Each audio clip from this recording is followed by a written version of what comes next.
गडचिरोलीत आज एक ऐतिहासिक घटना घडली आहे। नक्सली सरदार मलोजुल्ला वेणुगोपालराव उर्फ भूपती यांनी 60 इतर नक्षलींसह मुख्यमंत्री देवेंद्र फडणवीस यांच्या उपस्थितीत आत्मसमर्पण केले।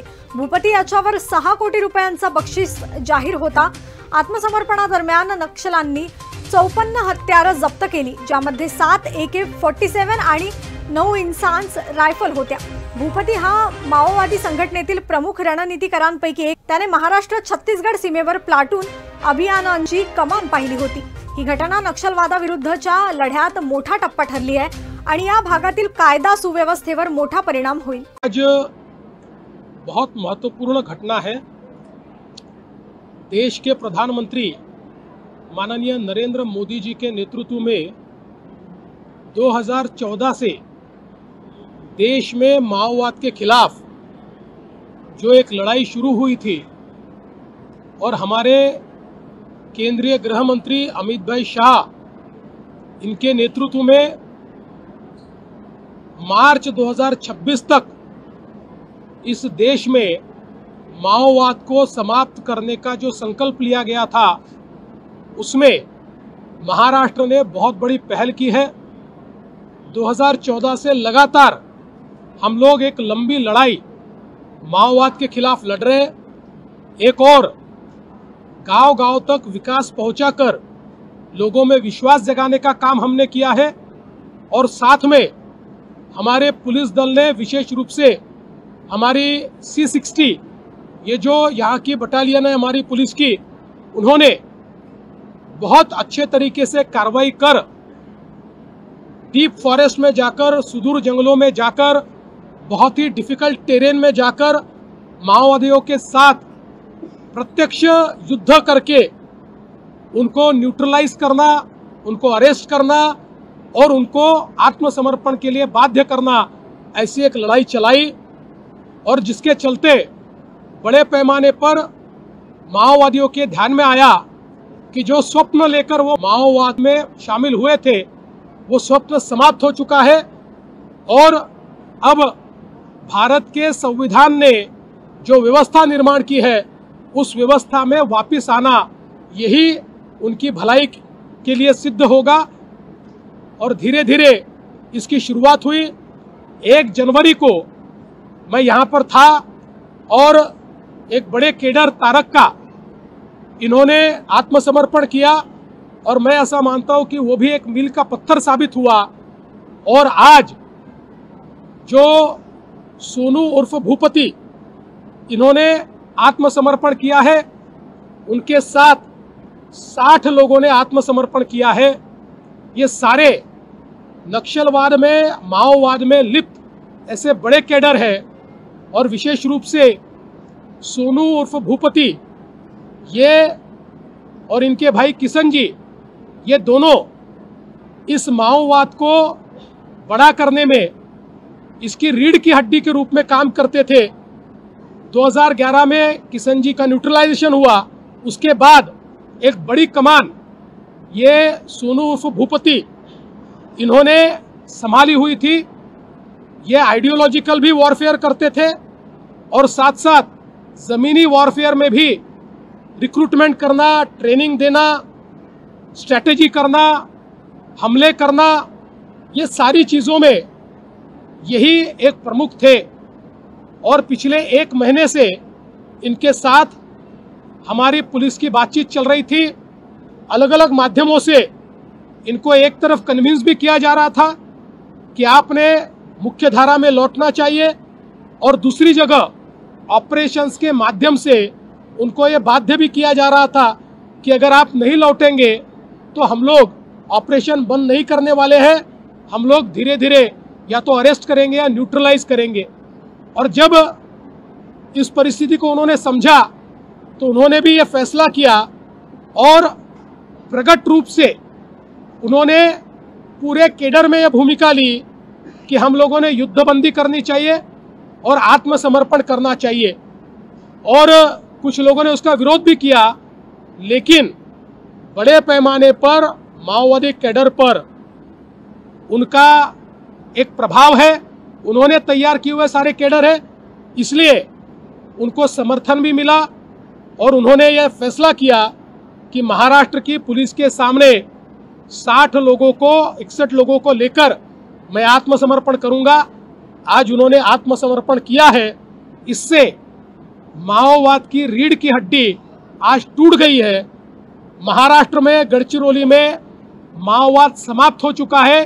केवल एक कंपनी 10 बची है, जिसमें केवल 8 से 10 लोग बचे हैं। और हमको लगता है आने वाले दिनों में, चूंकि वो भी लीडरलेस है, कोई लीडर उनके पास नहीं है, छोटा कैडर है, वो भी आने वाले दिनों में आत्मसमर्पण करेंगे या फिर हम लोग उनके ऊपर कार्रवाई करेंगे।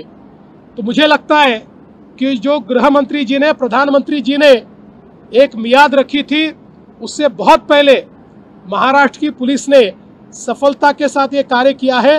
और अब जो भी बातचीत उनके साथ हो रही है, उससे ये पता चलता है कि उनके आने के कारण बहुत बड़े पैमाने पर देश में, छत्तीसगढ़ हो, तेलंगाना हो, केडर अब आत्मसमर्पण करने के मूड में है। और आने वाले दिनों में बड़े पैमाने पर यह आत्मसमर्पण हमको देखने को मिलेगा। मैं ऐसा मानता हूं कि जिस प्रकार से भारत सरकार ने, प्रधानमंत्री जी है, गृह मंत्री जी है, MHA है, IB है, इन लोगों ने भी, और हमारे सेंट्रल फोर्सेस है, इन लोगों ने भी इसमें हमारी पुलिस को, हमारे इंटेलिजेंस को, हमारी C60 को मदद की है। मैं उनका भी आभार व्यक्त करता हूं। और एक बहुत अच्छा कार्य करने के लिए आज मैंने हमारे गढ़चिरौली पुलिस को 1 करोड़ रुपए का पुरस्कार जाहिर किया है। नहीं, देखिए, ऐसा है कि जो हमारी बातचीत उनसे चल रही थी, उस समय मुझे हमारे सारे वरिष्ठ अधिकारियों ने कहा कि वो ये चाहते हैं कि महाराष्ट्र में आके आपके सामने वो इस प्रकार से सरेंडर करे। तो मैंने उनको कहा कि आप उनको हाँ कहिए, अगर आवश्यकता पड़ी तो मैं जंगल भी आने को तैयार हूँ, क्योंकि इतना बड़ा कैडर अगर आत्मसमर्पण करता है तो ये बड़ी बात है। लेकिन हमारे पुलिस ने उनको गढ़चिरौली में लाकर यहाँ पर उनका आत्मसमर्पण किया।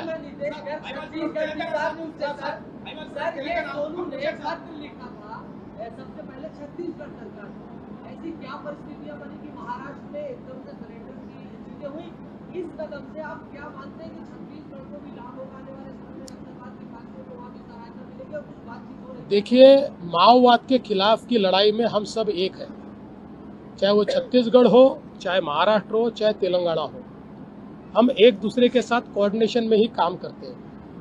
इससे पहले भी हमारी C60 ने अबू जमाड़ के जंगलों में अंदर तक जाकर 50-50 किलोमीटर दूर तक जाकर कार्रवाइयाँ की है, क्योंकि इसमें जिस प्रकार से लीड मिलता है, जिसको लीड मिलता है वो जाकर कार्रवाई करता है। अगर इसमें इंफॉर्मेशन लीक हो गई तो ये कार्रवाई नहीं हो सकती। ये लोग, आपको पता है, जंगलों के राजा है, इनको जंगल पता है, ये जंगलों से बराबर भाग जाते हैं। अब चूंकि बहुत दिनों से हमारी जो पुलिस है वो भूपति के साथ संपर्क बनाए हुए थी, और विशेष रूप से तारक्का, जो भूपति की पत्नी भी है और एक बहुत बड़ी कैडर भी है, इन्होंने 1 जनवरी को महाराष्ट्र में आत्मसमर्पण किया, उनके साथ के लोगों ने आत्मसमर्पण किया। उसके बाद हमारी पुलिस ने और हमारे प्रशासन ने जिस प्रकार का बर्ताव उनके साथ किया, जिस प्रकार से उनको एक ट्रस्ट तैयार किया, एक ढाढ़स दिया, उससे उन्होंने भी एक संकेत अपने तरीके से दिया कि ये कोई गलत इस प्रकार के संकेत नहीं है, ये सचमुच हम सबको देश की मुख्य धारा में लाना चाहते हैं। ये उसके लिए महत्वपूर्ण हुआ, और उनके आत्मसमर्पण से छत्तीसगढ़, तेलंगाना सभी को फायदा होगा।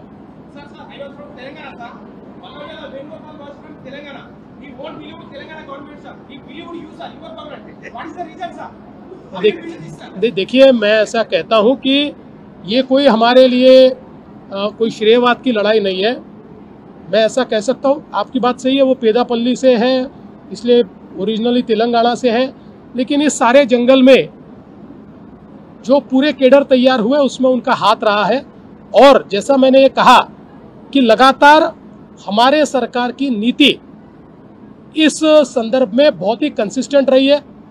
सबने देखा किस प्रकार से हमने माओवादियों का आत्मसमर्पण किया, किस प्रकार से उनको घर और नौकरियां दी, किस प्रकार से जो जो कबूल किया था वो उनको दिया।